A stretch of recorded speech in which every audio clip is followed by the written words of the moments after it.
हुजूर अलैहिस्सलाम ने कैसे रिश्ते निभाए। फतेह मक्का के दिन, फतेह मक्का के दिन सारे दरवाजे खुले थे सरदारान कुरैश के,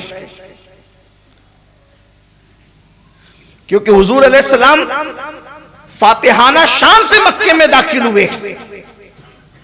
आज अल्लाह के रसूल अलैहिस्सलाम को कोई रोक नहीं सकता था। सबके दरवाजे, हिजरत की रात सबके दरवाजे बंद थे, और फतेह मक्का के दिन सबके दरवाजे खुले हुए थे।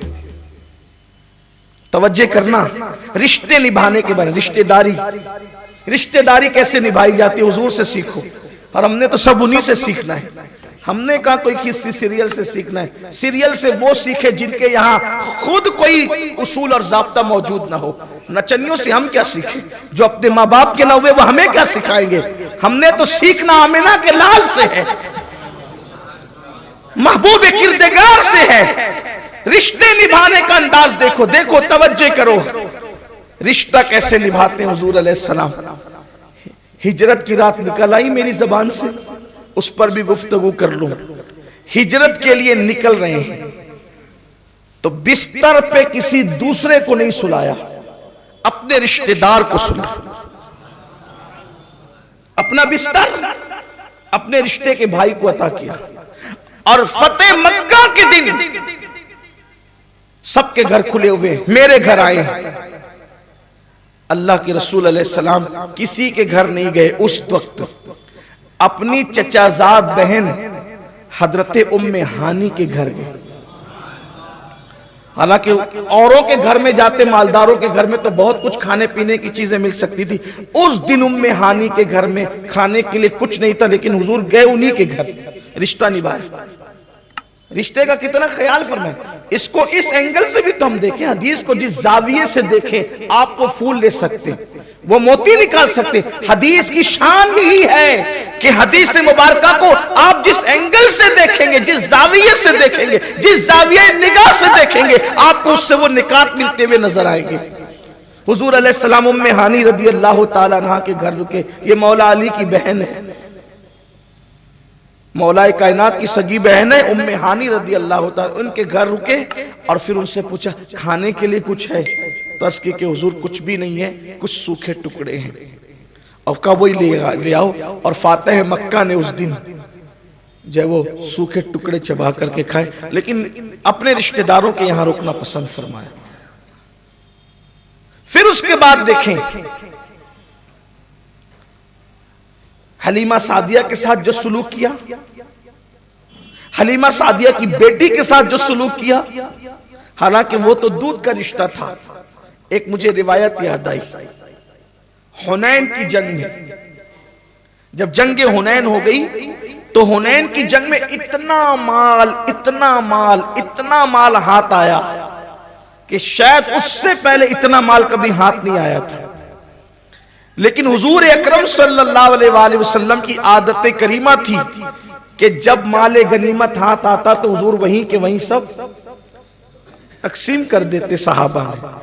एक जंगे हुनैन का माले गनीमत था जिसको अल्लाह के नबी सल्लल्लाहु अलैहि वसल्लम ने कई दिन तक तकसीम नहीं किया, इंतजार किया। रिवायतों में यहां तक आता है 10 या 15 दिन तक के वो माल ऐसे ही पड़ा रहा। लोग सोचते थे कि हुजूर तकसीम क्यों नहीं करते, हुजूर तकसीम क्यों नहीं करते, हुजूर तकसीम क्यों नहीं करते। हुजूर अलैहिस्सलाम के ज़हन में ख्याल था, जो हुजूर अलैहिस्सलाम उसका इजहार नहीं कर रहे थे। ख्याल ये था कि ये जगह हलीमा सादिया के रिश्तेदारों की है, तो हलीमा के बहुत सारे रिश्तेदार कैदी बनकर आए जो दूध के रिश्ते से मेरे चचा ताया लगते है। काफिर, तवज्जो करें आप, है काफिर, खून का कोई रिश्ता नहीं है, दूध का रिश्ता है, पेट का भी रिश्ता नहीं है, दूध का, सिर्फ दूध का रिश्ता है। रजाई मां के खानदान के लोग रिश्तेदार हैं। चचा ताया लगते हैं। अल्लाह के हबीब अलैहिस्सलाम ने इंतजार फरमाया देर तक, कई दिन तक। बिलाखिर कोई ऐसी सूरत न बनी तो हुजूर अलैहिस्सलाम ने फिर सहाबा को तकसीम कर दी। इधर माले गनीमत तकसीम हुआ, उधर हलीमा सादिया की बेटी शीमा वो आई हुजूर के पास, कहने लगी मुझे पहचानते हो, मैं आपकी बहन हूं। हुजूर अलैहिस्सलाम ने फरमाया कि तुम कैसे बहन हो? वो कहने लगी कि हलीमा की बेटी और शीमा मेरा नाम है, बचपन में आपको खिलाती थी। कहा शीमा को तो जानता हूं, लेकिन वो तुम ही हो, क्योंकि वो बूढ़ी हो गई थी। अब बचपना, जवानी और फिर बुढ़ापा तो काफी चेहरे भी तब्दील होते हैं, और वो बूढ़ी हो गई थी। और कहा कि क्या तुम कोई ऐसी खास बात बता सकती हो जिससे मैं तुम्हें पहचान लूं कि तुम ही शीमा हो? उन्होंने कहा एक बात मेरे और आप ही के दरमियान है, सिर्फ आपका बचपना था और आपको मैं जबरदस्ती कहीं ले जाना चाहती थी और आप नहीं आना चाहते थे, तो मैंने आपको अपने कंधे पे बिठाया और लेकर चलने लगी, तो आपने मेरे पुष्ट पर जो है अपने दांत अक़दस के निशान डाल दिए। वो निशानों का असर अब भी है। हुजूर अलैहिस्सलाम मुस्कुरा पड़े और फिर आंखों में आंसू भी आ गए कि तुम इस हालत में हो। लेकिन चूंकि अब सहाबा को हुजूर अलैहिस्सलाम माले गनीमत और गुलाम और कनीज तकसीम कर चुके थे, हुजूर अलैहिस्सलातो व तस्लीम ने अब सोचा कि चूंकि अब ये इसके मालिक हो गए तो इनसे वापस कैसे लूं। तो आकाए करीम सल्लल्लाहु अलैहि वसल्लम ने फरमाया, अगर तुम में का कोई शख्स मेरी खातिर, चूंकि अब ये मेरी मां के रिश्तेदार हैं, ये मेरी बहन है, रजाई बहन, उसके रिश्तेदार हैं, अब चूंकि रिश्ता हो गया है, हालांकि वो मुसलमान नहीं हुए, वो लोग अभी मुसलमान नहीं हुए। जरा रिश्तों का अंदाजा करें, रिश्तों का अंदाजा करें। हम दोस्तों पे खर्च करते हैं, रिश्तेदारों पे क्या करते हैं? हालांकि सबसे बेहतरीन पैसा वो है जो दोस्तों पे खर्च किया जाए। दोस्तों पे भी खर्च करने का हुक्म है, लेकिन अव्वल नंबर पर हमारे रिश्तेदार हैं, भाई बहन, माँ बाप, बाल बच्चे हैं। अल्लाह के रसूल सल्लल्लाहु अलैहि वसल्लम फरमाते हैं, ज़कात के बाद सबसे ज्यादा मुसलमान को अगर कहीं खर्च करने पे सवाब मिलता है तो वो अपने माँ बाप, अपने भाई बहन और अपनी औलाद पे खर्च करने पे सवाब मिलता है। ज़कात के बाद सबसे ज्यादा सवाब इस पर मिलता है। सबसे बेहतरीन सदका अल्लाह के रसूल अलैहि सलाम फरमाते हैं जो तुम अपने रिश्तेदारों पे खर्च करते वो है। नहीं करते, हम दिल छोटा करते। तो अल्लाह के हबीब अलैहिस्सलाम ने फरमाया कि ये मेरी बहन है और फिर ये हमारे रिश्ते, यानी कि अब माँ की वजह से ये रिश्ता हो गया है, हलीमा की वजह से, तो तुम लोग अपने गुलाम और कनीज क्या मेरी खातिर छोड़ सकते हो? अपना माल छोड़ सकते हो? कुछ लोगों ने छोड़ दिया, लेकिन कुछ लोग थे उन्होंने नहीं छोड़ा।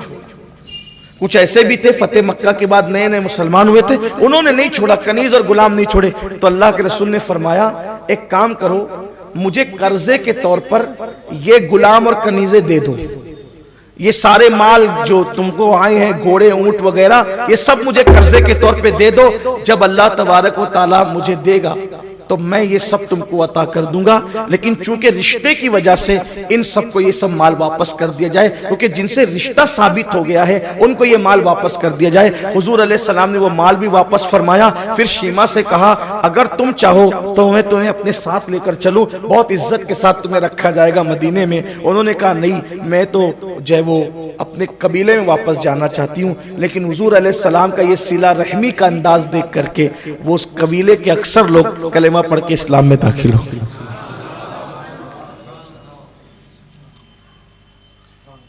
कहीं ना कहीं हम दीन से दूर होते, कुछ चीजों को ले रहे हैं, और इसका सिला क्या है? रिश्तों को निभाने का सिला क्या है? अल्लाह के रसूल सल्लल्लाहु अलैहि वसल्लम फरमाते हैं, मैंने जन्नत में महल देखे, जन्नत में महल्लात देखे, सोने के, मोती के, याकूत के, जबरजद के। गैब दा नबी सल्लल्लाहु अलैहि वसल्लम फरमा रहे हैं, मैंने सोने के, याकूत के, मोती के, जबरजद के महल देखे, और उन महल का हाल ये था कि अंदर से बाहर का मंजर नजर आता था और बाहर से अंदर के नजारे नजर आते थे। वो खूबसूरत मकानात जब मैंने देखे तो मैंने जिब्रील से पूछा, ऐ जिब्रील ये किसके लिए है? अर्ज किया, या रसूल अल्लाह सल्लल्लाहु अलैहि वसल्लम, ये आपकी उस उम्मत के लिए, उन उम्मतियों के लिए है जो लोग सिला रहमी करते हैं, एक दूसरे के साथ रिश्ता निभाते, रिश्तों को निभाने की कोशिश करते हैं और फिर सलाम को आम करते हैं, रिश्ता निभाते सलाम को आम करते हैं। अल्लाह अकबर। और मेरे आका सल्लल्लाहु अलैहि वसल्लम से जिब्रील अमीन ने बहुत खूबसूरत बात अर्ज की कि या रसूल अल्लाह, ये वो लोगों के लिए महलात हैं, रिश्ता निभाने वाले, सलाम को आम करने वाले, और जब सब सो जाएं, जब सब सो जाएं तो उस वक्त नमाजों का एहतमाम करने वाले, उनके लिए महल है। और आका ये महल में अल्लाह उनको दाखिल फरमाएगा जब वो लोगों से गुफ्तगू करते हैं तो बड़ी नरम नरम गुफ्तगू करते हैं, अच्छी गुफ्तगू करते हैं, चिल्ला चिल्ला करके सख्त गुफ्तगू नहीं करते, बल्कि वो नरमी के साथ गुफ्तगू करते हैं, मीठी मीठी बातें करते हैं। उनके लिए अल्लाह ताला ने ये महल तामीर फरमाए हैं।